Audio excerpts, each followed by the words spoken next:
बहुनारायणमान वरवलय केयूर मुकुटान हसत वक्रेंदुर में दृश्य जयतो नारायण मुनि वर्णिविशरमणीय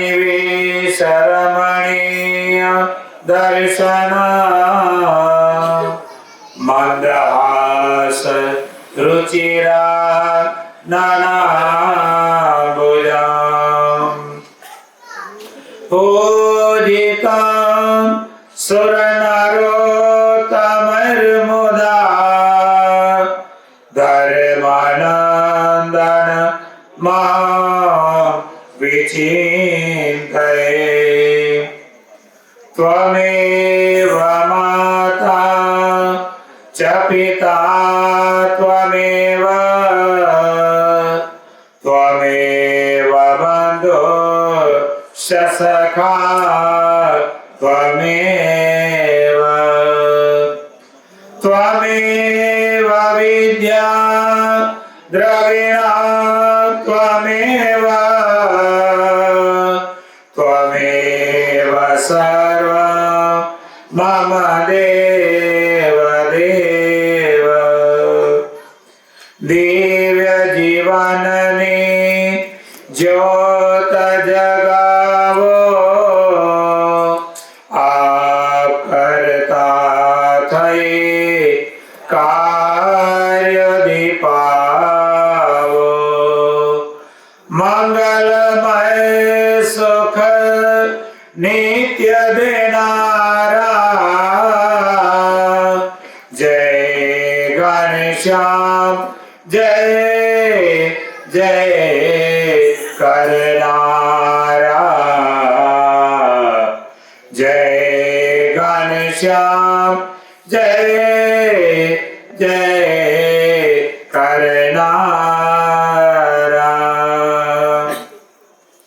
श्री अक्षरधामाधिपति स्वामी नारायण बापा भगवते नमो नमः श्री घनश्याम महाराजाय नमो नमः श्री हरे कृष्ण महाराजाय नमो नमः श्री सदानंद स्वामी महाराजाय नमो नमः श्री बापा श्री भगवते नमो नमः श्री सद्गुरुभ्यो नमो नमः श्री स्वामी नारायण गादि आद्याचार्य प्रवर धर्म धुरंधर सनातन धर्म सम्राट परम कल्याणकारी जीवन प्राण स्वामी बापा भगवते नमो नमः।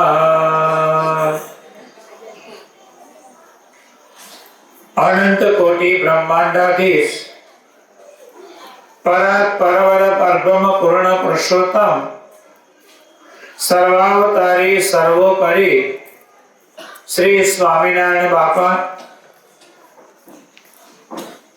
स्वामीनारायण भगवानना नववंशीय वारसदारो स्वामीनारायण गादीना प्रथम आचार्य योगीवर्य सद्गुरु श्री गोपालानंद स्वामी बापा स्वामीनारायण गादीना द्वितीय आचार्य अजोड़ दिव्य ज्ञान मूर्ति सद्गुरु निर्गुणदास जी स्वामी बापा स्वामीनारायण गादीना तृतीय आचार्य निडर सिद्धांतवादी सद्गुरु श्री ईश्वर तरणदास जी स्वामी बापा स्वामीनारायण गादीना चतुर्थ आचार्य धर्म धुरंधर सनातन धर्म सम्राट विश्व धर्म चूड़ामणि वेद शास्त्र संरक्षक परम कल्याणकारी जीवन प्राण श्री मुक्त जीवन स्वामी बापा સ્વામિનારાયણ ગાદીના પંચમ આચાર્ય વિશ્વ વાત્સલ્ય મહોદધિ વેદ રત્ન સનાતન ધર્મ સંરક્ષક પ્રેમ મૂર્તિ આચાર્ય શ્રી પુરુષોત્તમ પ્રિયદાસજી સ્વામીજી મહારાજ, સ્વામિનારાયણ ગાદીના ષષ્ઠ આચાર્ય જ્ઞાન મહોદધિ શ્રી જીતેન્દ્રિય પ્રિયદાસજી સ્વામીજી મહારાજ, વડોદરા મંદિરના મહાન સંત શિરોમણી શ્રી નિત્ય પ્રકાશદાસજી સ્વામી તથા મારા અન્ય સાથી સંતો, સર્વ સત્સંગી બંધુઓ, જ્યારે આજે આપણે સૌ અત્રે આયા ભાઈલાલભાઈ, એમના ત્રણેય સુપુત્રો, એમના પૌત્રો, પુત્રવધુઓ, આ સર્વ પરિવાર એમની પ્રાર્થનાનો સ્વીકાર કરી અને અહીંયા આજે શ્રી સ્વામિનારાયણ ભગવાને સ્વયં લિખિત શિક્ષાપત્રી તેના દ્વિશતાબ્દી મહોત્સવના ઉપક્રમે આજે અહીંયા જ્યારે આપણે સૌ કથા વાર્તા શ્રવણ કરવાને માટે એકત્ર થયા છીએ, ત્યારે આજની આ દિવ્ય સભામાં ઉપસ્થિત સર્વ પોતાના મુક્તા મંડળને સ્વામિનારાયણ બાપા, સ્વામી બાપા અને આચાર્ય સ્વામીજી મહારાજના દિવ્ય સ્નેહ અને આશીર્વાદ પૂર્વક જય શ્રી સ્વામિનારાયણ. શિક્ષાપત્રી દ્વિશતાબ્દી મહોત્સવ આવી રહ્યો છે. 199મો વર્ષ આ ચાલે છે અને થોડા સમયમાં વસંત પંચમી આવે છે. તારીખ 2 ફેબ્રુઆરી તે દિવસે શિક્ષાપત્રીની 199 વર્ષ પૂર્ણ થાય છે અને 200મા વર્ષમાં પ્રવેશ કરે છે.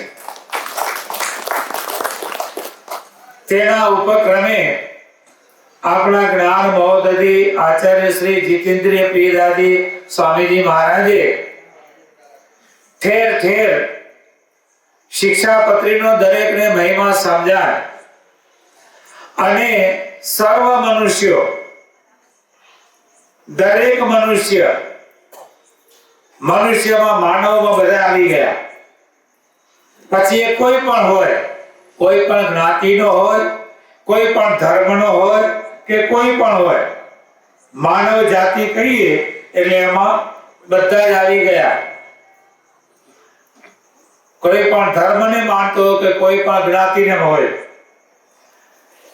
એવા માનવ જાતિના કલ્યાણને માટે અને સમગ્ર માનવ જાતિ આ શિક્ષાપત્રીના આદેશોને, શિક્ષાપત્રીમાં કહેલા ધર્મોને અનુકરણ કરે, પાળે, એટલા માટે આ જ્ઞાન મહોદધિ આચાર્ય સ્વામીજી મહારાજે આ ઠેર ઠેર શિક્ષાપત્રી વાંચન, શિક્ષાપત્રી લેખન અને આવો શિક્ષાપત્રીના સત્સંગ માટે આવી આલેખ જગાવી છે. તે ન્યાયે આજે આપણે બધા અહીંયા આ શિક્ષાપત્રી જે ગ્રંથ રચના દેખાય આટલી નાનકડી, પણ એ ગ્રંથ રચના છે. 350 શાસ્ત્રો કરતા પણ વધારે શાસ્ત્રોનો સાર, 350 ની ગણતરી મૂકી, પણ 350 શાસ્ત્રો કરતા વધારે શાસ્ત્રોનો સાર સ્વામિનારાયણ ભગવાને આ શિક્ષાપત્રીમાં આલેખ્યો છે. એવો એ મહાન ગ્રંથ રત્ન શિક્ષાપત્રી તેના 25મા શ્લોકમાં સ્વામિનારાયણ ભગવાન આપણને વાત સમજાવે છે અને એ શિક્ષાપત્રીના શ્લોક ઉપર ઘણા બધા પંડિતોએ, શાસ્ત્રોએ ભાષ્યો રચ્યા, ટીકાઓ રચી. તે ન્યાયે સ્વામિનારાયણ ગાદીના વર્તમાન આચાર્ય જ્ઞાન મહોદધિ શ્રી જીતેન્દ્રિય પ્રેરાજી સ્વામીજી મહારાજે પણ આ શિક્ષાપત્રીના શ્લોકો ઉપર સામાન્ય અર્થ, સર્વજન અર્થ અને પ્રત્યક્ષ અર્થ ત્રણ પ્રકારે આપણને આ શિક્ષાપત્રી સમજાવી છે. એમાંનો 25મો શ્લોક શિક્ષાપત્રી પ્રદીપિકા ટીકોપેતા શ્લોક 25 કૃષ્ણ ભક્તે સ્વધર્માદ્વા પતનમ યસ્ય વાક્યત સ્યાતન મુખાન વૈશ્રવ્યા કથા વાર્તાશ્ચ વા પ્રભો.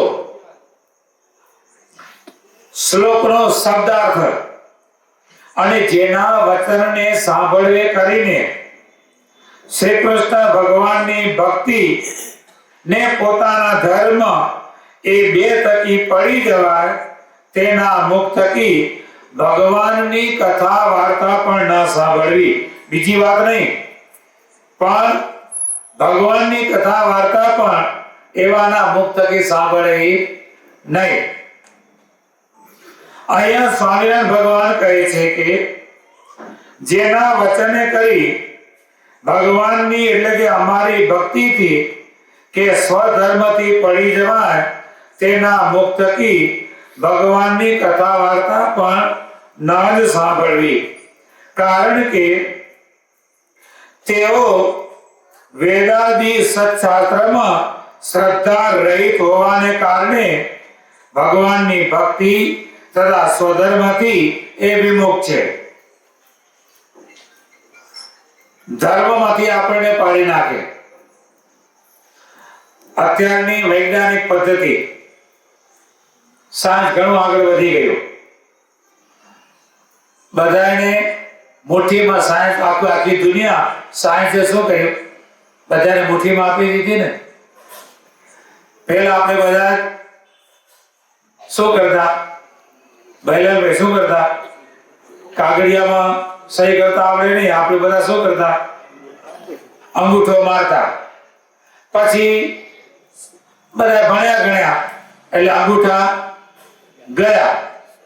અને હવે વાળું પાછું આ સાયન્સ આવ્યું, ટેકનોલોજી આવી, શું કર્યું, પાછા અંગૂઠામાં લાવી દીધા બધાને પાછા.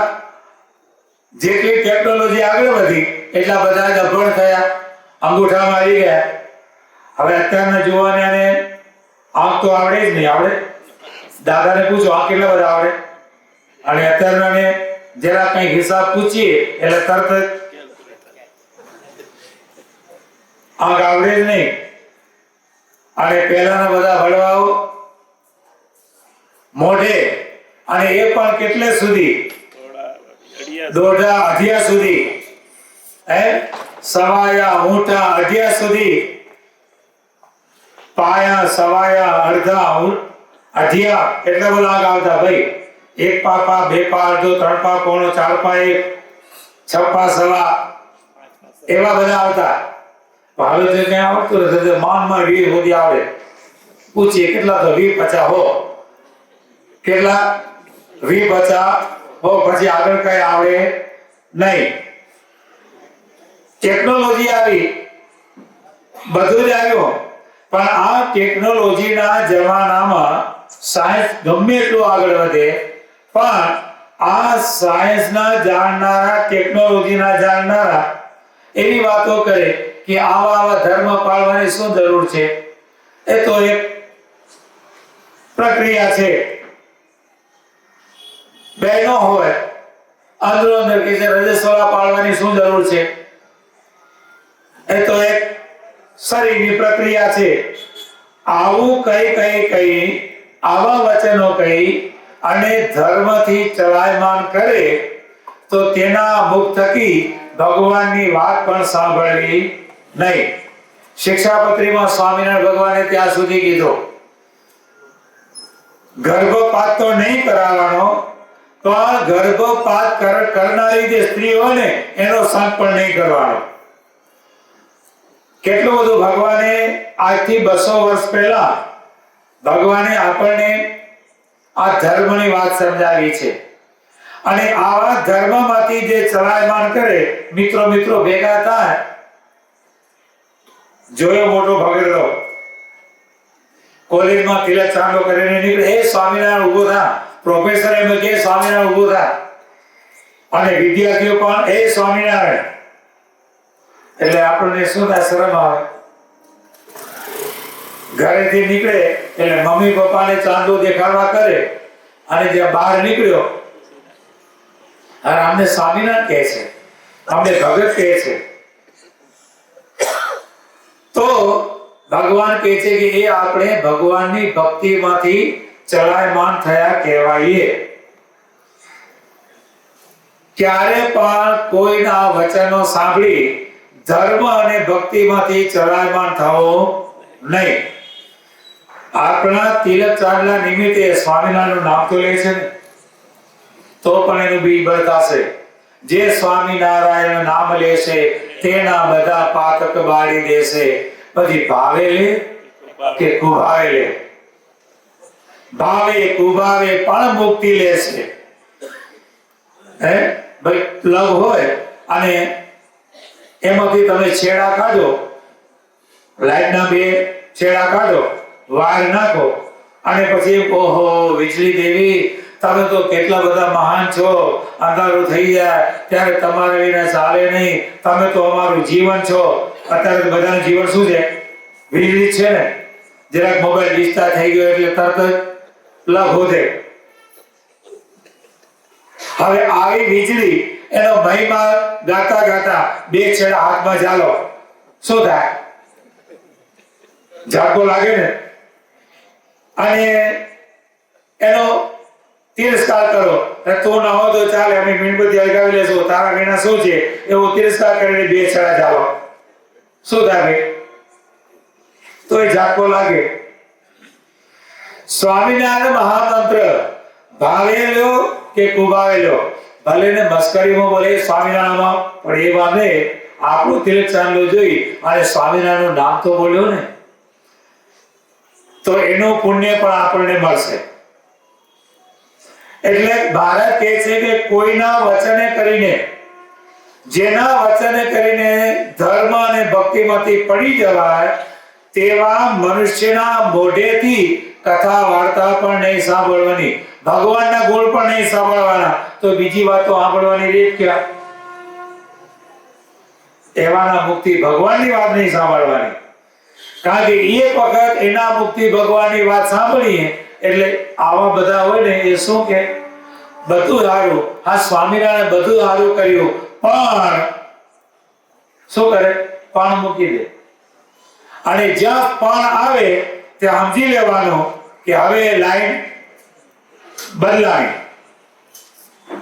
એટલે મહારાજ કહે છે કે આવાના મુક્તથી ભગવાનની વાત પણ સાંભળવી નહીં, કારણ કે તેઓ વેદાદી ગ્રંથોને પણ ધર્મ ગ્રંથોને માને નહીં. પણ ધર્મ ગ્રંથો એ હંમેશા સાચા છે. ભલે તમે કદાચ ધર્મ ગ્રંથો વાંચ્યા નથી, સ્વામિનારાયણ ભગવાને વચનામૃતમાં વાત સમજાવી, તમે બધા ધર્મ ગ્રંથો વાંચ્યા નથી, પણ જે તમારા સમાજની અંદર, કુટુંબની અંદર, પરિવારની અંદર, માનવ જાતની અંદર જે પ્રવર્તે છે એ ધર્મ થકી પ્રવર્તે છે. જે પ્રવર્તે છે તમે નથી વાંચ્યા, પણ તમારા પૂર્વજો વાંચ્યા છે. ભલે અત્યારે તમે એમ કહો અમારા કુટુંબનો આવો રિવાજ છે એવું બોલો, પણ એ રિવાજ ક્યાંથી આવ્યો? આપણા વડવાઓએ ધર્મ ગ્રંથોનું વાંચન કર્યું છે, એમાંથી રિવાજ આવ્યો ને. અને એ રિવાજ આપણે બધા અત્યારે પાળવા પડે છે. દીકરો નાનકડો હોય 4-5 વર્ષનો, ત્યાં સુધી મમ્મી પપ્પાની વચ્ચે સૂવે છે ખાટલામાં, પણ એ જ દીકરો 20-25 વર્ષનો થાય પછી સુવડાવો છો તો એ શું થયું? ધર્મ જ થયો ને. એ ધર્મ જ થયો ને. ભલે તમે નથી વાંચ્યું, તમારા દીકરા નથી વાંચ્યું, પણ પરંપરામાં જે આવે છે એ ધર્મ શાસ્ત્ર થકી જ પ્રવર્તેલો ધર્મ આવે છે. જે કઈ અત્યારે સમાજમાં ધર્મ પ્રવર્તે છે, કુટુંબોમાં જે કઈ ધર્મ પ્રવર્તે છે, એ બધા આપણા વડવાઓએ જે ઋષિ મુનિઓ ધર્મનું સ્થાપન કરી ગયા છે, નાતે તરવું નાતે મરવું, આ સૂત્ર ક્યાંથી આવ્યું? ધર્મમાંથી આવ્યું ને.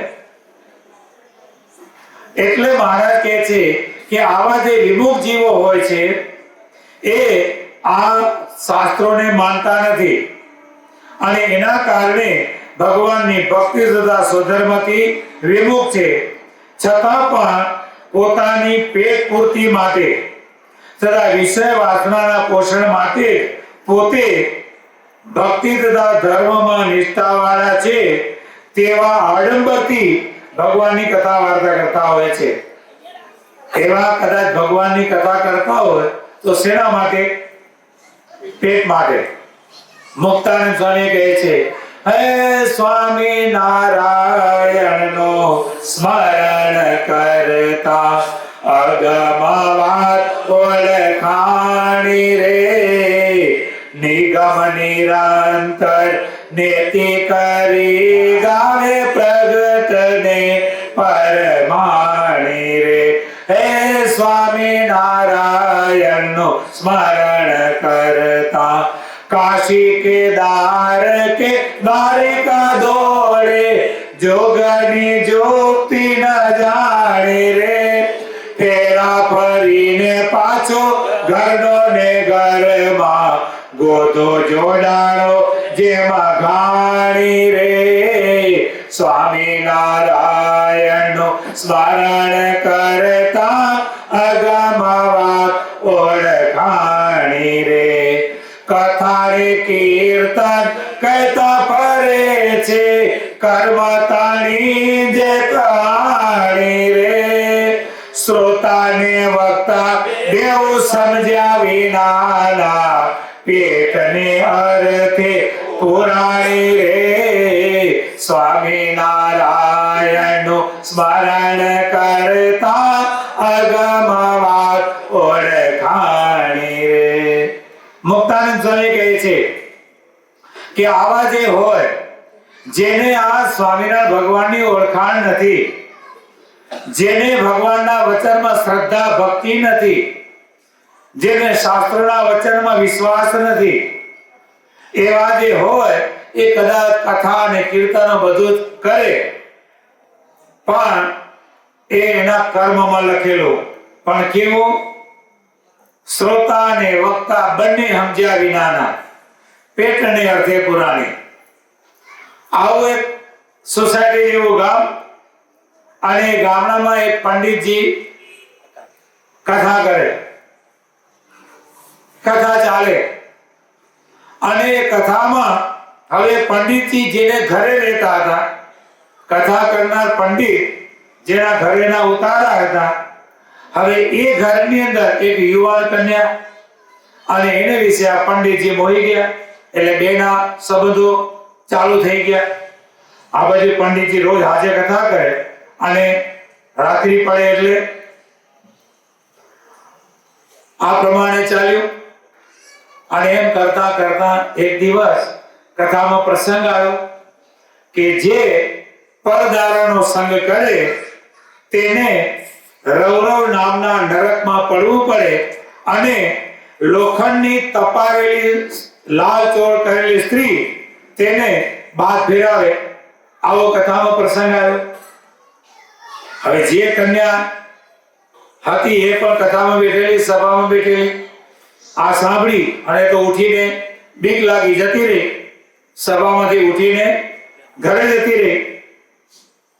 પંડિતજી કથા વાર્તા પૂરી કરી અને રાત્રે પાછા ઉતારે પહોંચ્યા, ઘરે પહોંચ્યા અને લોણના રોડના નિયમ પ્રમાણે એટલે પેલી કન્યા એને કહે છે કે રહેવા દો, આજે કથામાં શું આવ્યું હતું? પાપ લાગે, રૌરવ નામના નરકમાં પડવું પડે, માટે આપણે આ સંબંધ કરવા નથી. ત્યારે પેલો પંડિત એમ કહે છે કે તો ઠેઠ સુધી કન્યામાં કથામાં બેઠી હતી કે વચ્ચેથી ઉઠી ગઈ? તો કે હું તો આ સાંભળીને જ મને તો બીક લાગેલી ઉઠી ગઈ. તો કે તો તને ખબર જ નથી. એ કથામાં પાછળથી એવું આવ્યું કે માનવ જાતિએ ભગવાનને કીધું કે જો આવો નરકમાં ને આવું બધું હોય તો પછી અમને આ માનવ દેહ શા માટે આપ્યો? માનવ દેહ તો વિશે ભોગવો આપ્યો છે. અને જો આવા યમદૂતો મારતા જો એને નરકમાં પડવું પડતું હોય તો પછી અમને મનુષ્ય શરીર આપ્યું શા માટે? આવી બધી માનવ જાતિએ ભગવાનને પ્રાર્થના કરી. એટલે ભગવાને એ આખી યમપુરી ઉકેલી અને દરિયામાં ફેંકી દીધી, કશું લાગે નહીં. હવે આવા જ કથાકારો હોય તો ત્યાં શું થાય? એટલે ભગવાન કહે છે કે જેના વચનને સાંભળે કરીને ધર્મ અને ભક્તિમાંથી પડી જવાય તેવાના મુખ થકી કથા વાર્તા સાંભળવી નહીં.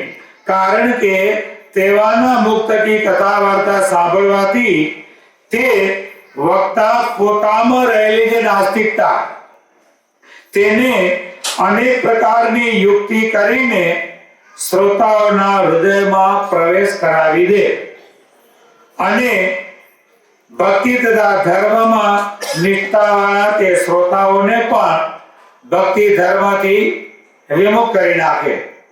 જેવો પોતામાં હોય તેવો બીજામાં ઘાલી દે. યુક્તિ પ્રયુક્તિ કરીને બધામાં ગાલી દે. માટે તેવાના મુખ થકી ભગવાનની કથા વાર્તા પણ સાંભળવી નહીં. સ્વામિનારાયણ ભગવાન પ્રથમ પ્રકરણના 9મા વચનામૃતમાં કહે છે શ્રી કૃષ્ણ ભગવાનનો પ્રત્યક્ષપણે નિશ્ચય કર્યો હોય ને તેની ભક્તિ કરતો હોય, તેના દર્શન કરતો હોય તો પણ જે પોતાને પૂર્ણ કામ ન માને ને અંતઃકરણમાં ન્યૂનતા વર્તે, જે ગોલોક વૈકુંઠાદિક ધામની વિશે જે આ ભગવાનનું તેજોમય રૂપ છે તે મને જ્યાં સુધી દેખાણું નથી ત્યાં સુધી મારું પરિપૂર્ણ કલ્યાણ થયું નથી. એવું જેને અજ્ઞાન હોય. આ શું કીધું? અજ્ઞાન કીધું. આપણને તો એ વાત સમજાવી જે મૂર્તિ અક્ષરધામમાં છે તે જ મૂર્તિ અહીંયા દર્શન આપે છે.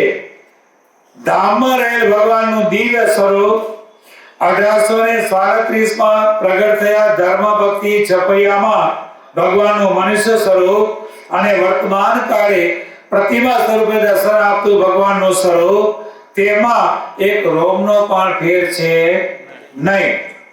આજે પણ આપણને પ્રત્યક્ષ ભગવાનની પ્રાપ્તિ થઈ છે અને આપણું કલ્યાણ થઈ ચૂક્યું છે.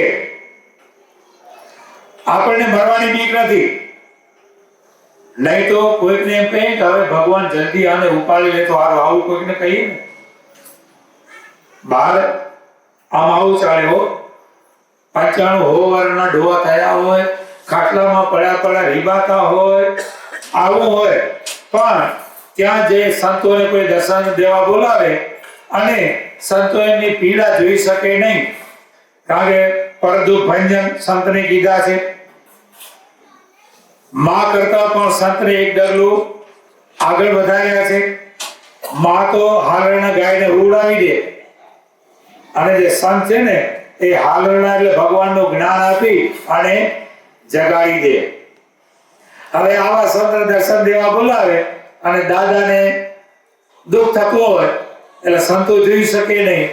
એટલે કોઈ એમ કહીએ કે ચાલો ભગવાનને પ્રાર્થના કરીએ જલ્દી તમને આ દેહમાંથી છોડાવે અને પોતાના ધામમાં લઈ જાય, આવું કહીએ ને એટલે દાદાને લાગી જાય મારે તમારો બાપ મને મરવાનું કહો છો. પણ જેને ભગવાનનો નિશ્ચય છે છતી રે જેને ભગવાનના દર્શન કર્યા છે એવા જે ભક્ત એને ભગવાન જલ્દી લઈ લે તો સારું. આપણે બધા જ બંધુ પારણ કરે શું કરે કે અમારા માતા પિતાને તાણું આવે ભગવાન જલ્દી સંભાળી લે. દુઃખ ભોગવવું ન પડે, આપણે એવી ભાવના હોય. અને બીજાને ના ના અમારે તો જીવવું છે, અમારે તો જીવવું છે. એટલે અહીંયા ભગવાન કહે છે કે જેને આવો ભગવાનનો નિશ્ચય હોય અને છતાં પણ પોતાને અપૂર્ણ માને, યારું કાંઈ નથી. દરેક મનુષ્યની આ ટેવ છે, માનવ જાતની આ ટેવ છે, બધાને બીજાનું સારું લાગે. બોલો ખરું કે? બધાને બીજાનું સારું લાગે. ભલે પોતાનો આવો 3 માળનો બંગલો બનાવ્યો ને તોય બાજુવાળો બંગલો બનાવે એટલે એના જેવો મારો નથી. બધાને બીજાનું જ સારું લાગે છે. આ એક ગ્રંથિ છે દરેકના મગજમાં, માનવ જાતના મગજમાં એક ગ્રંથિ છે, બધાને બીજાનું ગમે. બધાને બીજાનું ગમે કે આનું છે ને મારું નથી, આને છે એવું મારું નથી, આની હાડી છે એવી મારી હાડી નથી, આ જેવી સુરતથી સાડી લઈ આવી એવી મને નથી, આ જેવો દાગીનો પહેરે જેવો મારે નથી, એનો દાગીનો સારો છે. ભલે એના કરતા મોંઘો હોય, સારો હોય, તોય પણ એમ જ લાગે આ પહેરે છે એવો આપણો નથી, આના ઘરમાં વસાવેલું છે આપણા ઘરમાં નથી. આવું જ લાગે બધાને. પોતાને પૂર્ણ કામ મળો તો મનાતું જ નથી કે મને ભગવાને જે આપ્યું છે એ સર્વ કરતા શ્રેષ્ઠ છે અને બધાથી સારું છે એવું તો લાગતું જ નથી. અને એના કારણે આવું દરેકને લાગતું નથી. એના કારણે તો આ બધી દોડધામ છે. દોડધામ શેના માટે છે? એના માટે છે ને, જો સંતોષથી જીવન જીવવું હોય, સંતોષ જેવું કોઈ મોટું ધન છે? સંતોષ એવ પુરુષસ્ય પરમં નિધાનમ. મોટામાં મોટું ધન હોય તો સંતોષ છે. સુભાષિત કહ્યું છે સર્પાસ પિબંતિ પવનમ નચ દુર્બલાસ્તે શુષ્કૈ તૃણૈ વનગજા બલિનો ભવંતિ કંદર ફલૈ ફલૈ મુનિવરા ક્ષપયંતિ કાલ સંતોષ એવ પુરુષસ્ય પરમં નિધાનમ. સર્પને 1000 વર્ષની આવરદા. સર્પ કેટલું જીવે? 1000 વર્ષ જીવે. અને 1000 વર્ષ સુધી સર્પને કંઈ ખાવા ન મળે ને તો પવન ખાઈને પણ સર્પ જીવે. પવન છે ને સર્પનું જીવન છે, સાપનું જીવન પવન છે. જ્યારે જંગલમેન કહેવાય, કોઈ સર્પ ખીજાય અને તમારી વાંહે પડે ને તો અવળી દિશામાં જે બાજુથી પવન આવતો હોય એ બાજુ નહીં દોડવાનું. હવે આમથી પવન આવતો તમે આમ દોડો તો સર્પ તમારાથી ડબલ સ્પીડમાં પવનની સામે આવે. જો પવન આમથી આવતો હોય તો તમારે આમ દોડવાનું, પવનથી ઉલટી દિશામાં દોડવાનું, તો સર્પ તમને પહોંચી ન શકે. બાકી પવનની સામે દોડો ને તો સર્પ આખો ઊંચો થઈ જાય, ફક્ત પૂંછડી નીચે ઢાળાય એવો ઉડે. કાગેનું જીવન છે. એટલે કીધું સર્પાસ પિબંતિ પવનમ નચ દુર્બલાસ્તે. 1000 વર્ષ સુધી સર્પ પવન ખાઈને જીવીને તો પણ દુબળો નથી પડતો. શુષ્કે તૃણૈ વનગજા બલિનો ભવંતિ. હાથી શું ખાય છે? હાથી શું ખાય છે? ભૂખું ખાશે ને છતાંય પણ કેટલો બળવાન છે. અને કંદર ફલૈ મુનિવરા ક્ષપયંતિ કાલ. જંગલમાં ઋષિ મુનિઓ તપ કરતા હતા. શું ખાતા હતા? કંદમૂળ, ફળ ફૂલ જે મળે તે ખાઈ લેતા હતા. છતાં પણ એના પણ દિવસો ગયા છે. માટે સંતોષ એવ પુરુષસ્ય પરમં નિધાનમ. સંતોષ છે એ જ મોટું ધન છે. એક કહેવાનો હાર્દ એ નથી કે બધા ધંધા મૂકી દો, ભગવાન ભજન માંગ્યા બધા વડોદરા મંદિરમાં આવીને બેસી જજો, એવો કહેવાનો હાર્દ નથી. પણ કહેવાનો હાર્દ શું છે? સંતોષ રાખીને જીવન જીવો. એક રાતમાં બધાને કરોડપતિ થઈ જવું છે, કેટલાની ટોપીઓ ફેરવી નાખે, એવો નહીં. નીતિથી કમાઓ અને નીતિથી રહો. ભગવાનની ઈચ્છા હશે તો નીતિથી કમાઈશું ને તો પણ આપણને મળી જશે. અને જે નીતિથી કમાય છે, નીતિનું જેની પાસે ધન આવે છે અને નીતિનું ધન આવે એમાંથી પણ ભગવાનનો ચોખ્ખો દસમો ભાગ કાઢે છે એને કોઈ દિવસ જીવનમાં ક્યારે પણ તકલીફ આવતી નથી, કોઈ દિવસ નહીં આવે. નીતિથી મેળવો, ભગવાનનો ચોખ્ખો દસમો ભાગ કાઢો, કોઈ દિવસ તમને જીવનમાં તકલીફ નહીં આવે. સ્વામિનારાયણ ભગવાનના આશીર્વાદ છે, એને ક્યારે પણ જીવનમાં તકલીફ નહીં આવે.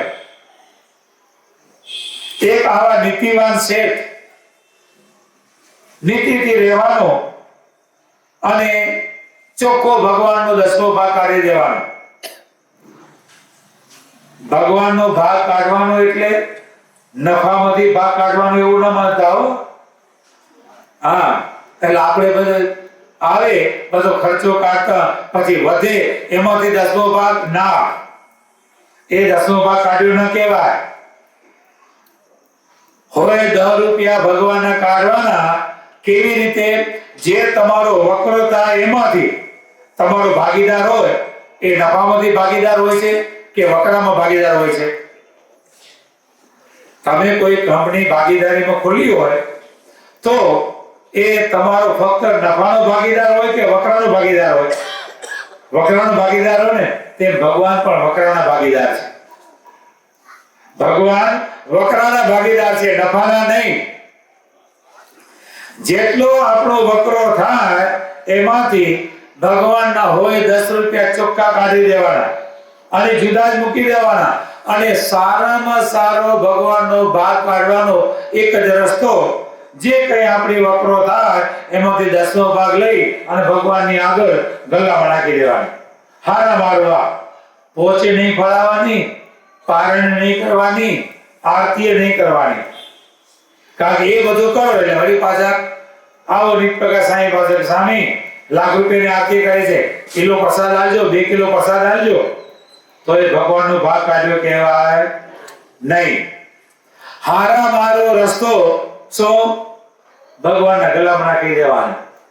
10મો ભાગ ભગવાનનો કાઢી અને ગળામાં નાખી દેવાના. કશું જ નહીં, આપણે જાણીને ભગવાન જાણે, ભાગ કાઢનારો જાણે અને ભાગ લેનારો જાણે. મુઠ્ઠી વાળીને ગળામાં. સારામાં સારો રસ્તો આ. હવે આ એક શેઠ આવી રીતે નીતિથી કમાય, ભગવાનનો ભાગ કાઢે. હવે આમ કરતા કરતા કાપડનો વેપાર કરતા એ શેઠ હવે એક સમયે પરદેશ કાપડ લેવાને માટે ગયા. કાપડ લઈને વાહનમાં ભરીને આવતા હતા. તે સમયના જૂના વાણ સડવાર, પવન સાનુકૂળ હોય તો વાહન હરખું ચાલે, અને પવન સાનુકૂળ ના હોય તો અવળું હાલે. એટલે ઓલો શટ બંધ કરી દે, ત્યાં ત્યાં પડ્યું રહે. એટલે શેઠને દરિયા કિનારે આવતા રાત પડી ગઈ, સાંજનો સમય થઈ ગયો. હવે આ શેઠ તો પોતાનું ગામ દરિયા કિનારાથી દૂર હતું. એટલે વિચાર કર્યો કે આટલો બધો માલ લાવ્યો છું અને રાત્રે લઈને ક્યાંક જવું અને રસ્તામાં લૂંટાઈ જવાય, એના કરતા આ દરિયા કિનારાની બાજુમાં જે ગામ છે એમાં મારા મિત્ર શેઠ રહે છે, એમને ત્યાં વખારમાં અત્યારે માલ મૂકી દો, પછી સમય અનુકૂળતાએ લઈ લેશો. એટલે એ શેઠે, નીતિવાન શેઠે પોતાનો માલ વખારમાં મૂકી દીધો. પોતે જતા રહ્યા પોતાને ઘેર. 10-12 દિવસ પસાર થઈ ગયા, પણ આવવાનો કઈ મેળ પડ્યો નહીં, માલ મગાવવાનો કઈ મેળ પડ્યો નહીં. એટલે ઓલ્યા જે હતા ને એને એમ થયું કે આપણે આ માલ હજમ કરી જઈએ, સારો માલ છે, પરદેશથી આવેલો છે, હજમ કરી જઈએ.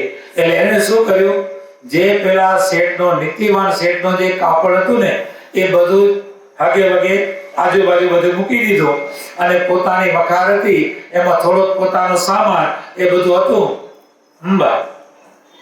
આગ લગાડી દીધી. આગ છાપી અને પોતે બહાર આવી. એ આગ લાગી, દોડો. એટલે માણસો બધા દોડવા આગ ઓલાવવા માંડ્યા, બધું કર્યું, આગ ઠારી નાખી. પેલા શેઠ તો એટલા બધા રડે કે મારું બળી ગયું તો ઠીક, પણ મારા મિત્ર શેઠનો બધો માલ હતો એ બધો બળી ગયો, એને હું શું જવાબ દઈશ? આવું બધું ઢોંગ કરવા માંડ્યા, નાટક ચાલુ કર્યું. એટલે ગામના મનુષ્યો કે શેઠ ચિંતા કરો નહીં, અમે બધા સાક્ષીમાં છીએ કે માલ બળી ગયો છે, એટલે અમે બધા સાક્ષીમાં ઊભા રહીશું. થઈ ગયું. પેલા શેઠને સમાચાર પહોંચાડ્યા કે તમારો માલ બધો બળી ગયો છે. પેલાને નક્કી હતું મારો માલ બળે નહીં, મારું કાપડ બળે નહીં. કેમ? નીતિથી લઉં છું, નીતિથી દઉં છું, અને ભગવાનનો ભાગ પૂરેપૂરો પૈયે પૈનો ભગવાનનો ભાગ કાઢું છું, માટે મારું કાપડ બળે નહીં. આવું એને નક્કી હતું, પણ કહેવાય તો નહીં.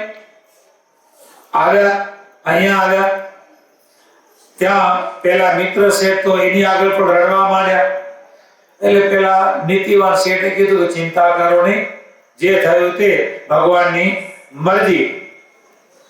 એમ કરીને વાત તે સમયે તો ટાળી દીધી.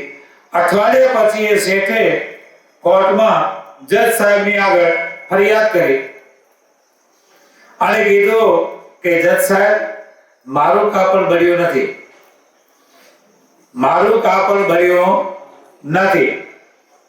તો કે કેમ? તો કે હું નીતિથી લઉં છું અને નીતિથી દઉં છું. શું?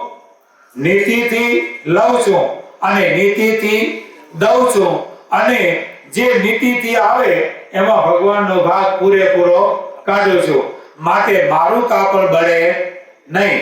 પણ હવે કઈ રીતે? આ તો બધું ગામના માણસો બધા સાક્ષીમાં ઊભા છે, આખું ગામ સાક્ષીમાં છે, તો કરવું શું? ત્યારે એ ભગવાનનો ચોખ્ખો ભાગ કાઢનાર શેઠ એમ કહે છે કે મારા મિત્ર શેઠની પાઘડી અને મારી પાઘડી બેને વળ દો, તેલમાં પલાળો અને પછી સળગાવો કોર્ટની અંદર. જો મારો માલ નહીં બળ્યો હોય તો મારી પાઘડી નહીં બળે, અને જો મારો માલ બળી ગયો છે તો શેઠની પાઘડી નહીં બળે. થયું, નક્કી થયું. જજ સાહેબે બંને શેઠની પાઘડીઓ કોર્ટની અંદર વળ દીધો, તેલમાં પલાળી અને સળગાવી. તો જે નીતિવાન શેઠ હતા ને, એની પાઘડી ભલે કપડું તેલમાં પલાળેલું હતું છતાં પણ કપડું સળગ્યું નહીં. નહીં તો તેલમાં પલાળેલું કપડું રહે, પણ તેલમાં પલાળેલ હોવા છતાં પણ નીતિવાન ભગવાનનો ભાગ કાઢનાર શેઠની પાઘડી સળગી નહીં, અને ઓલા શેઠની તરફ હળગવા માંડી. એટલે જજ સાહેબે કહી દીધું કે માલ સુરક્ષિત છે. એટલે પછી તો કોર્ટમાં સાબિત થઈ ગયું, એટલે પછી તો માલ કાઢવો જ પડે. જ્યાં માલ મૂક્યો હતો ત્યાંથી માલ બધો કાઢવો પડ્યો, અને પોતાની વખારમાં બધું આગ લાગીને બાળ્યું, એ બધું નફામાં. એટલા માટે સ્વામિનારાયણ ભગવાન કહે છે કે આપણે હંમેશા પૂર્ણતાપણે રહેવું, નીતિથી લેવું, નીતિથી દેવું, અને ભગવાને કહેલા ધર્મનું પાલન કરવું. ક્યારે પણ ધર્મનો લોપ કરવો નહીં. અને જેમ અહીંયા કીધું એમ, જેની વાણી સાંભળવાથી, જેની વાત સાંભળવાથી ધર્મ અને ભક્તિમાંથી પડી જવાય તેવા નાસ્તિક મનુષ્યનો સંગ પણ કરવો નહીં. અને પોતાને પરિપૂર્ણ માનો કે જ્યારથી આ સ્વામિનારાયણ ભગવાન મળ્યા છે ત્યારથી મારું કલ્યાણ તો થઈ ચૂક્યું છે. સ્વામિનારાયણ ભગવાન પ્રથમ પ્રકરણના વચનામૃતમાં કહે છે કે જેને આવો ભગવાનનો પરિપૂર્ણ નિશ્ચય હોય તેને તો એમ હોય કે જ્યારથી આ ભગવાન મળ્યા ત્યારથી મારું કલ્યાણ તો થઈ ચૂક્યું છે, પણ મારી વાત સાંભળે, મારા દર્શન કરે તેનું પણ કલ્યાણ થઈ જાય તો મારા કલ્યાણમાં શું સંશય છે? આવી અને ખુમારી હોય.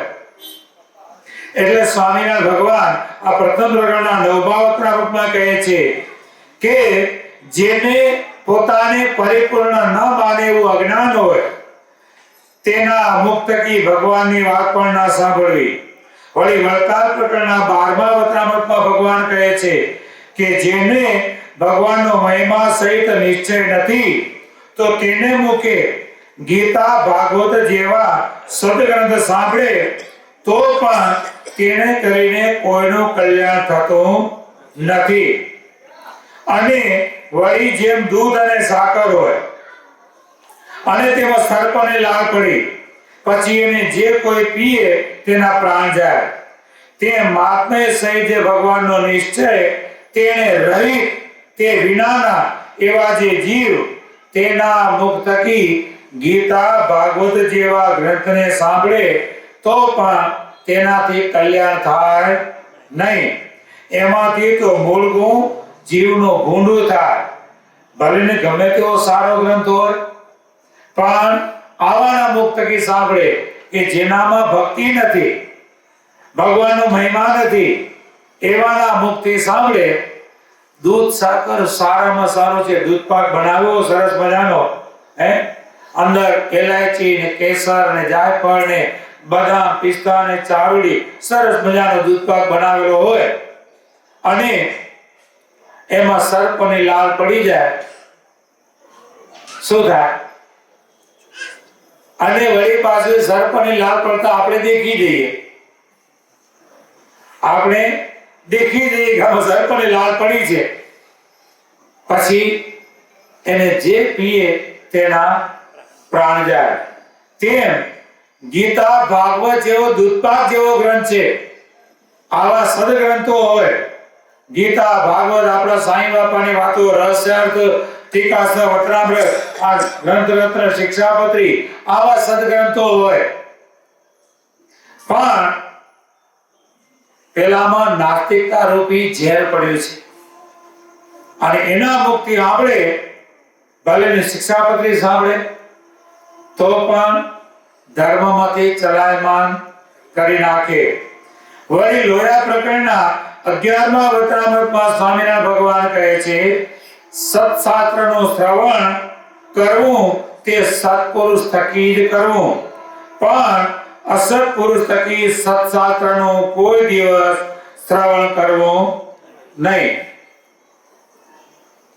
અસત્પુરુષ થકી શ્રવણ કરે.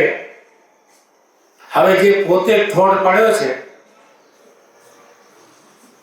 અભ્યાસ કરતા હો, સારી કોલેજ હોય અને ટ્યુશન રાખવું હોય તો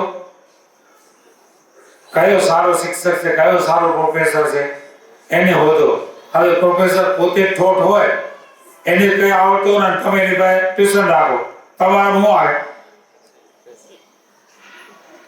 એમ ભગવાનના ધામમાંથી આવેલા જે સત્પુરુષો તેના મુખ થકી કથા વાર્તા સંભળાય તો જ આપણામાં રૂડા ગુણ આવે. પણ અસત્પુરુષ થકી જો એનું શ્રવણ કરે તો આપણામાં રૂડા ગુણ આવે નહીં. વળી સ્વામિનારાયણ ભગવાન સત્સંગી જીવનના પ્રથમ પ્રકરણના 16મા અધ્યાયમાં પણ કહે છે કે તપસ્વી ક્રોધ યુક્તોય કૃષ્ણ ભક્તશ્ચ કામવાન સ્વધર્મસ્તોપ્ય ભક્તો યસ ત્યાગીર લોભયુતશ્ચ યો ગુરુ શિષ્ય વર્ગમ સ્વમ યથા શાસ્ત્રમ ન વર્તયેત યશ્ચ જ્ઞાની સ્વયં ભૂત્વા ભિંદ્યાદ્યુક્ત્યાક્ત કૃતિમ હરે એતે સાપી મપી શરણાં વૈ સંગ સન્મતિ ખંડન અસત્સંગ ઇવ ત્યાજ્ય સ્વમોક્ષાય મુમુક્ષુભિ. જે તપસ્વી હોય છતાં ક્રોધે યુક્ત હોય, બહુ તપ કરવાથી ક્રોધ વધે. બાપા શ્રી પહેલા ભાગની વાતોમાં કીધું, અતિ તપ કરવાથી ક્રોધ વધે.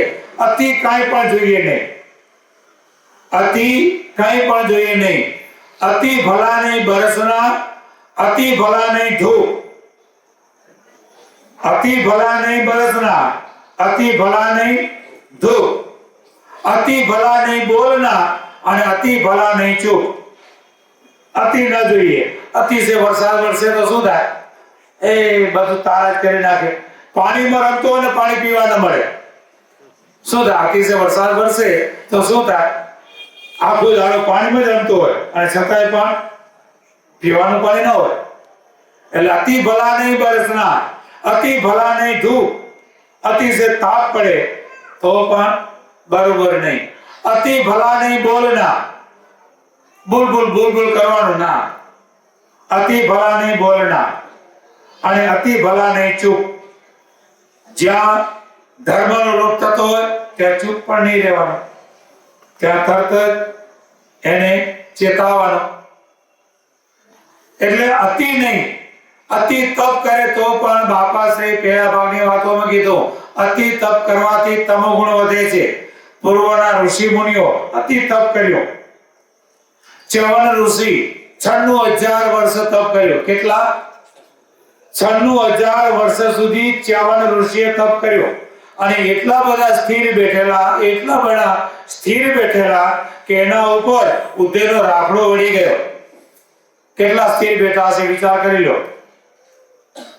96,000 વર્ષ સુધી આવો તપ કર્યો.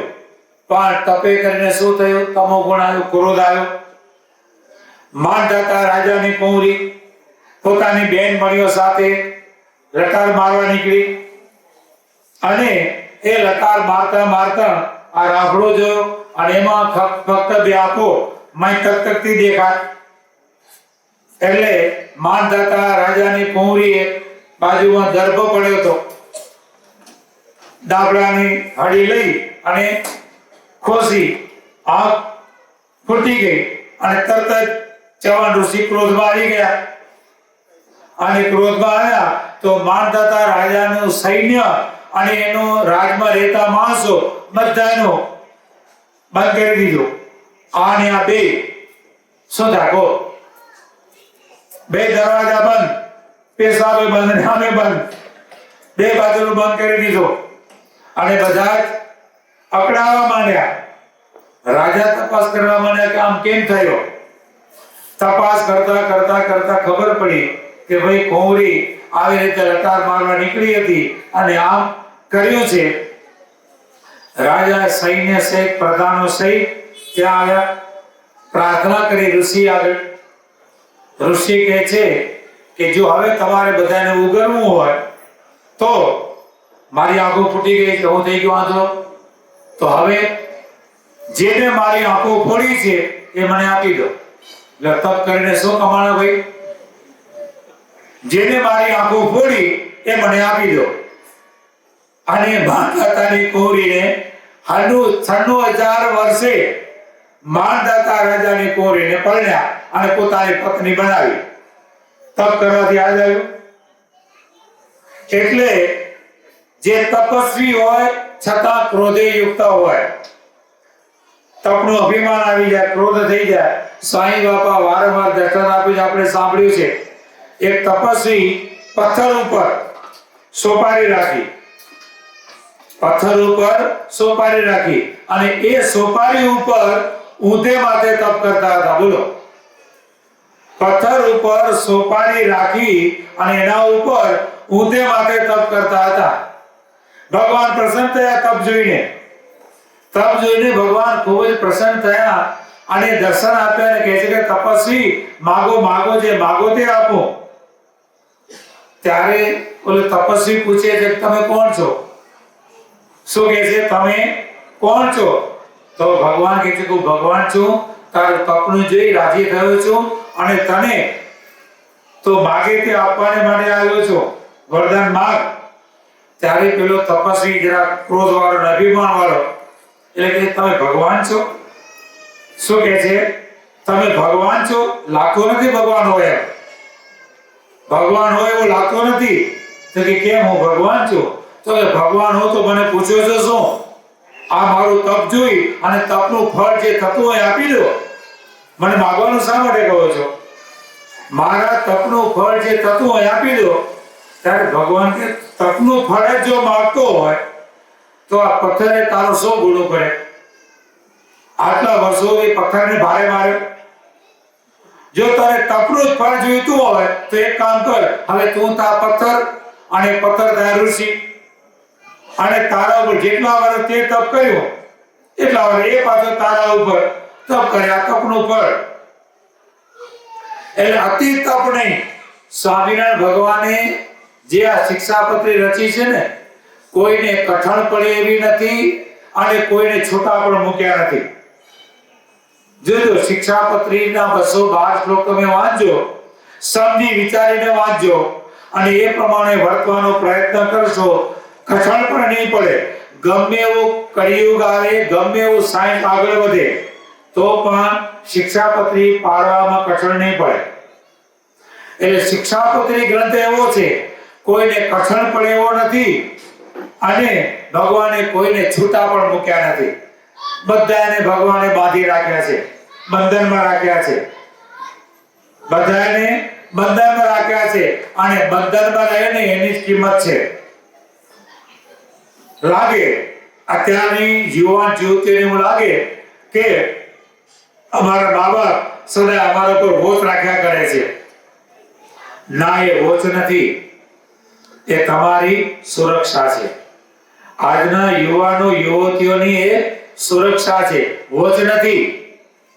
લાગે અમારા પર વોચ રાખે છે, અમને અમારો સ્વતંત્રતાનો જમાનો. આ સ્વતંત્રતા ન કહેવાય. માતા પિતાની આજ્ઞામાં રહેવું એ બંધન નથી, પણ એ સ્વતંત્રતા છે.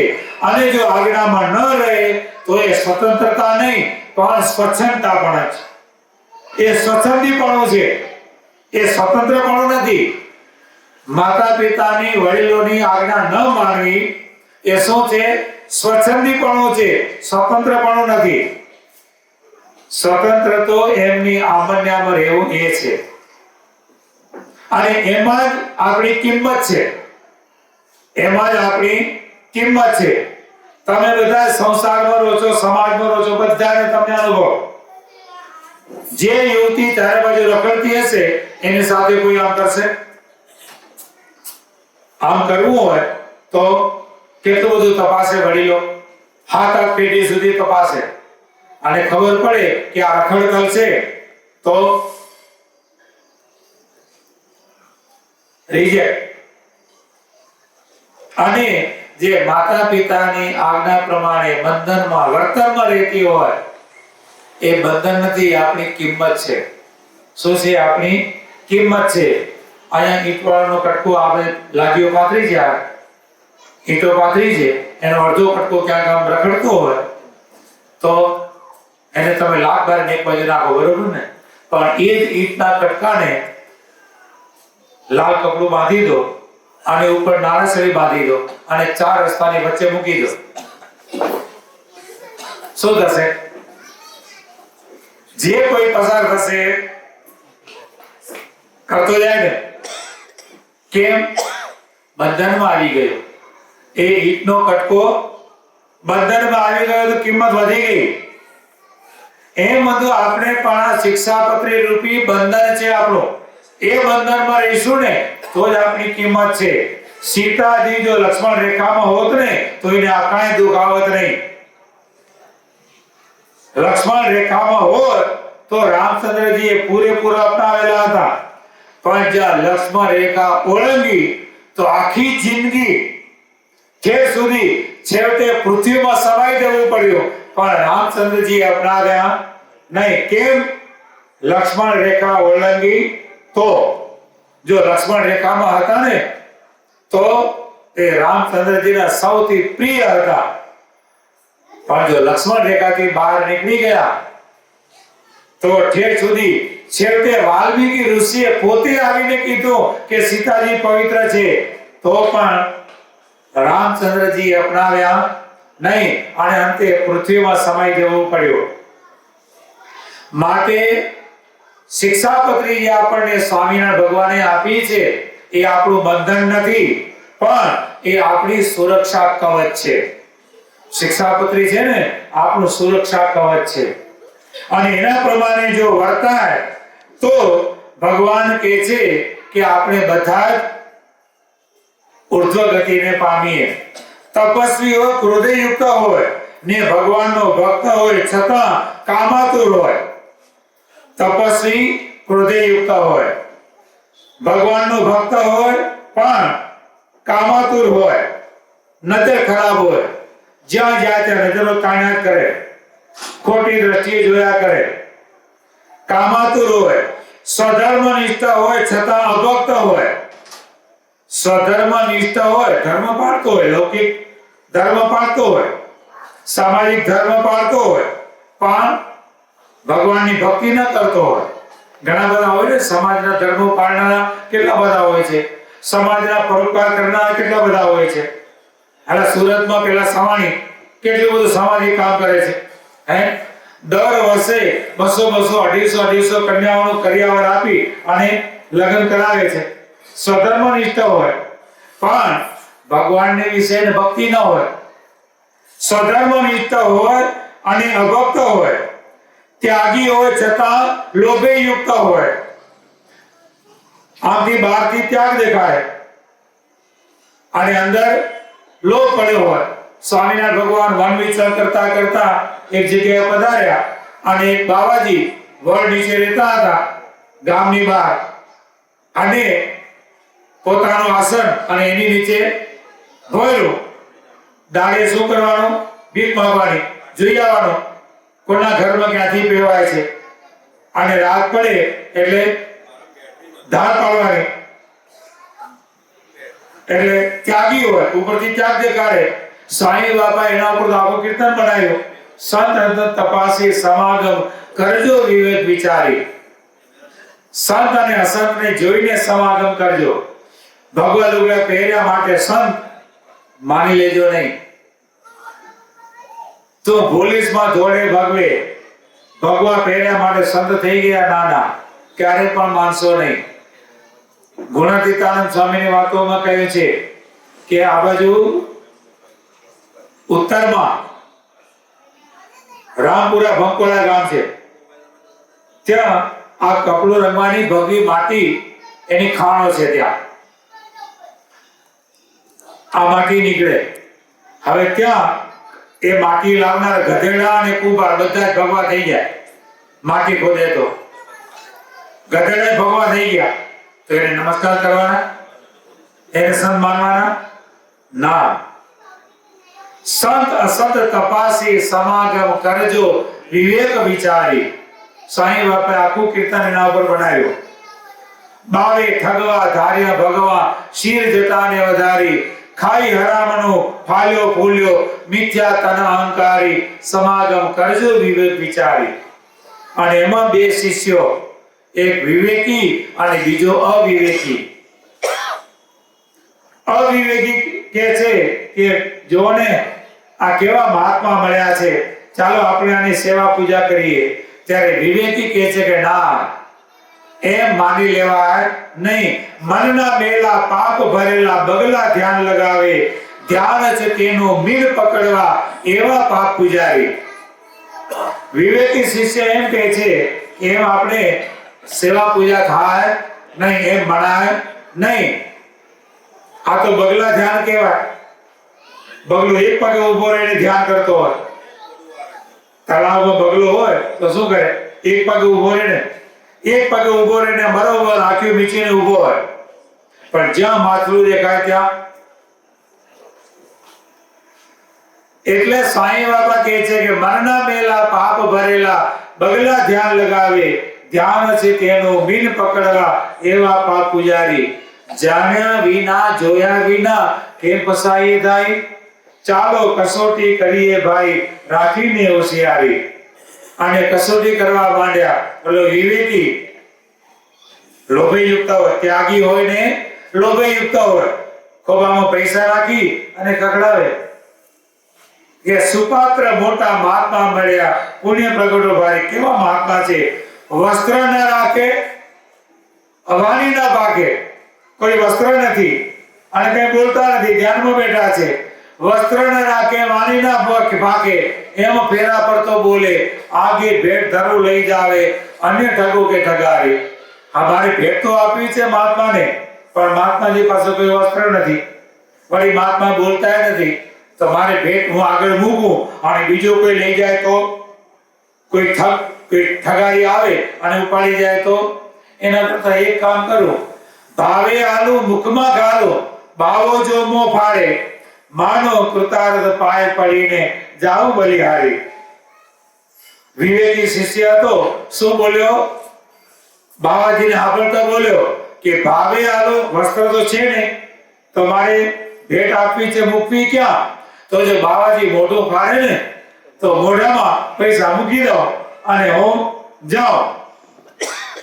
એટલે મનનું ડગાયું મુખ મલકાયું વિશ્વાસુ મળ્યા જાણી મૂર્ખાઈથી મોઢું ફાડ્યું દ્રવ્યની આશાણી.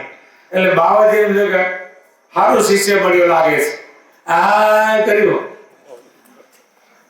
લીધી વિવેકી લાગ અલોકી ધૂળ ખોબલીએ ધારી આગળ આવી ડાચે નાખી ભગત્યો તે અહંકારી.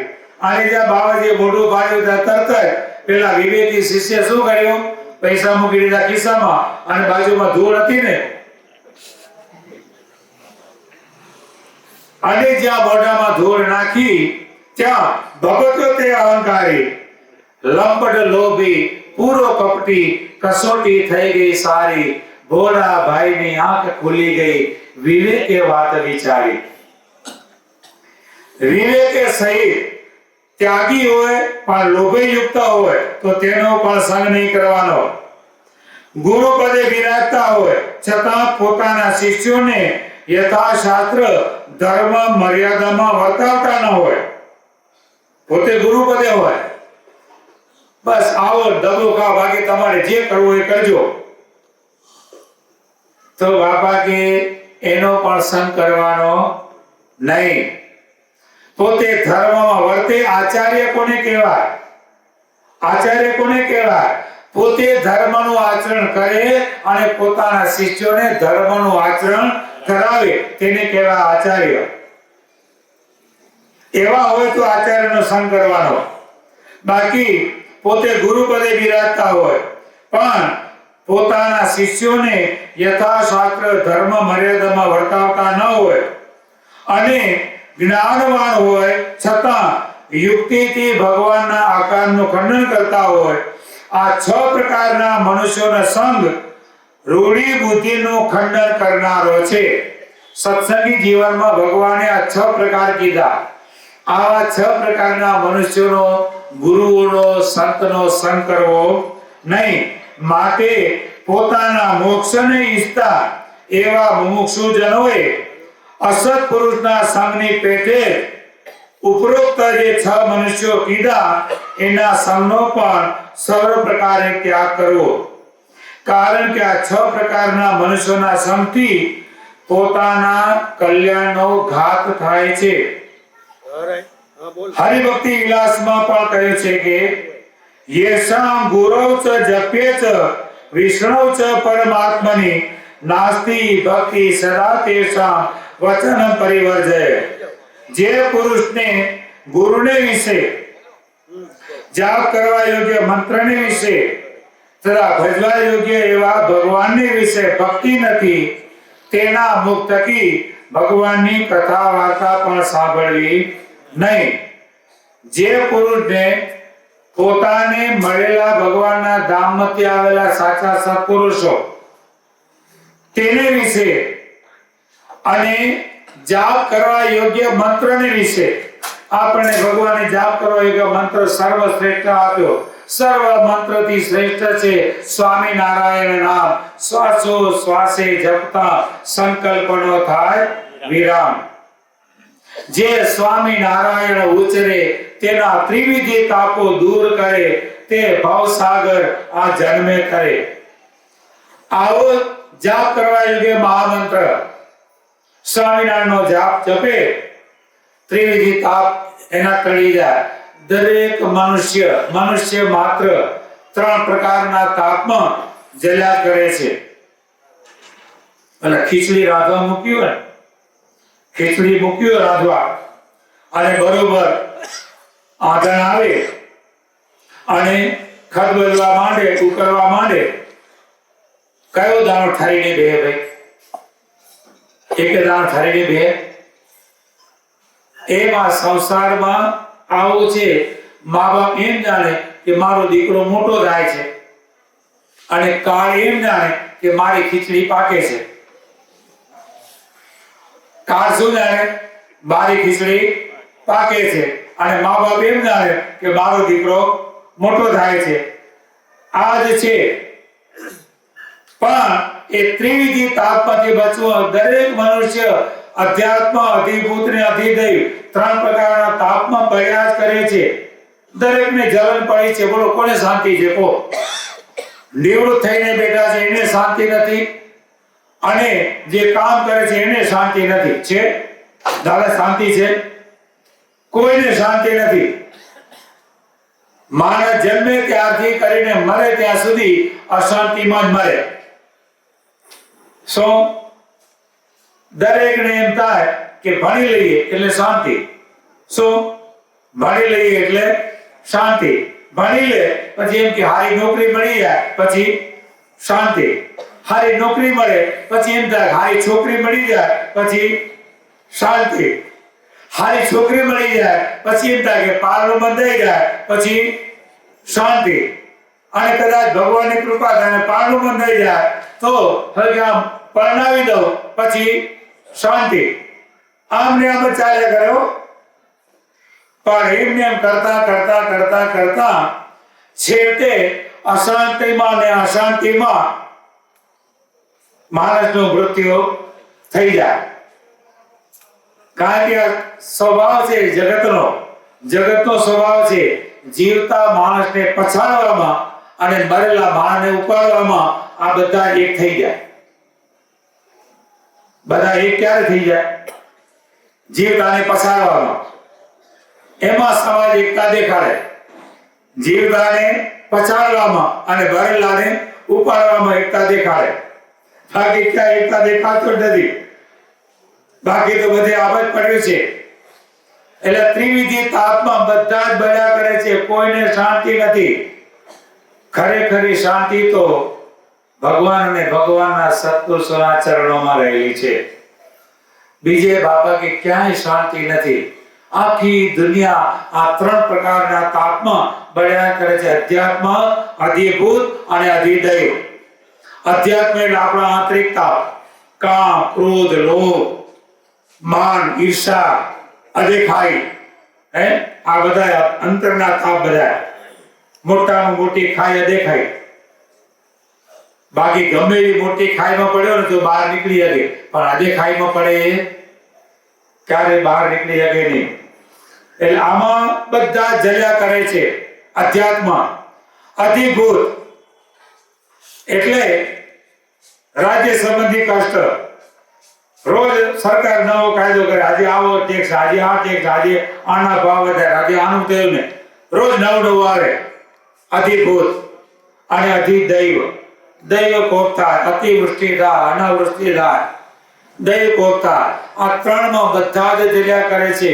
એમાંથી જો ઉગરવું હોય, ભલે એમાં રહ્યા છતાં પણ એમાંથી ઉગરવું હોય અને શાંતિ મેળવવી હોય તો સાંઈ બાબાએ કીધું જે સ્વામિનારાયણ ઉછરે તેના ત્રિવિધ તાપો દૂર કરે તે ભવસાગર આ જન્મે તરે. કરો ભજન સૌ, કરો ભજન સૌ દ્રઢ ભાવ કરી. સ્વામી સહજાનંદનો કરો રટણ બહુ, કરો રટણ બહુ શ્વાસો શ્વાસે સુંદર શ્રી ઘનશ્યામનું. જો આ પ્રમાણે બધું આપણે શિક્ષાપત્રીમાં જે ભગવાને આપણને ધર્મ કીધા છે એ ધર્મ પ્રમાણે વર્તી અને ભગવાનનું ભજન કરીએ તો આ સંસારમાં રહેવા છતાં પણ સંસારમાં સરસો રહે, મન રાખે મારી પાસ. ભગવાને કીધું કે સંસારમાં સરસો રહે, મન રાખે મારી પાસ. તો એવાને ભગવાન કે હું મારો પાકો ભક્ત બનાવી અને મારી મૂર્તિનું સુખ આપું છું. તો બધું આપણ સર્વ જ્યારે આ શિક્ષાપત્રી 20 શતાબ્દી મહોત્સવ ઉજવી રહ્યા છીએ ત્યારે ફક્ત વાંચી જાય એવું નહીં. 2000 પારણો કરાવીને 2500 પારણ કરી નાખીને ના, જરૂર નથી. ભલે પારણ ઓછી થશે તો ચાલશે, પણ જેમ બને તેમ વધુ ને વધુ શિક્ષાપત્રીનું પાલન કરતા શીખીએ અને શિક્ષાપત્રીની નાની મોટી તમામ આજ્ઞાનું આપણે જીવનમાં અનુકરણ કરી અને આપણે સૌ ભગવાનની મૂર્તિના સુખે સુખ્યા થઈએ, ભગવાનના લાડલા બનીએ. જબ તુમ આए जगत में जग हसे तुम रोय, ऐसी करनी कर चलो तुम हसो ने जग रोय. જ્યારે તમે જન્મ પામ્યા ત્યારે તમે ઉમા કરતા હતા અને સમાજ આખો હસતો હતો, આનંદ કિલ્લો થતી હતી, પેંડા પતાસા વેચાતા હતા. પણ એવું જીવન જીવી જાઓ કે જ્યારે તમે ભગવાન પાસે જાઓ ને ત્યારે હસતા હસતા ભગવાન પાસે જાઓ અને તમારી પાછળ આ સમાજ રડે કે કેવા સારા ભક્ત હતા, કેવો સંસ્કારી દીકરો હતો. એવું જીવન જીવી જાઓ. અભ્યાસ કરીએ છીએ, આ સમાજ રૂપી, આ સંસાર રૂપી શાળા છે. શું છે? આ સંસાર રૂપી શાળામાં ભગવાને આપણને બધાને અભ્યાસ કરવા મોકલ્યા છે. અને એ અભ્યાસ આપણે એવો અભ્યાસ કરીએ. તમે અભ્યાસ કરતા હો અને 10મું 12મું ચાલતું હોય અને બોર્ડની પરીક્ષામાં 95% અને 98% લાવો તો તમે આમ આવો ને રિઝલ્ટ લઈને, હવે તો ઓનલાઈન થઈ ગયું, પણ તોય પણ હાર્ડ કોપી લઈને આવો તો કેવા કૂદતા હોય ને, દોડતા આવો ને, અને તમારા મમ્મી પપ્પા અહીં ઊભા હોય ને, એ અહીંથી ખબર પડી જાય કે મારો દીકરો 95% લઈ આવ્યો છે, એને ખબર પડી જાય. અને જેવા તમે આવો તરત જ તમને ઉચકી લે અને 95% 98% લાવ્યા હો 12માં, અને પછી એમ કહો પપ્પાને કે બાપુજી હવે મારે કોલેજ જવાને માટે 2.5 લાખનો બુલેટ જોઈશે, તો પાસ થઈ ગયા ને. પણ 40% લાવ્યો ને 2.5 લાખનો બુલેટ માંગો તો એમ બધું આપણે બધા લૌકિક દ્રષ્ટાંત એમ ભગવાને આપણને આ સંસારરૂપી શાળામાં અભ્યાસ કરવા મોકલ્યા છે.